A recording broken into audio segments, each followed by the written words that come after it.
আরবি হরফের উপরে ছোট দালের মতো এই চিহ্নকে যজম বলে যজমযুক্ত হরফ ডান দিকের হরকতের সঙ্গে একত্রে একবার পড়া যায় হামজা জবর আতা যজম আত হামজাদের ইতা যজম ইত হামজা পেশ উতা যজম উত আত ইত উত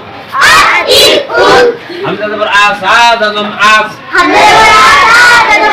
হামজাদের ইসা যজম ইস হামজা পেশ উসা যজম উস আস ইস উস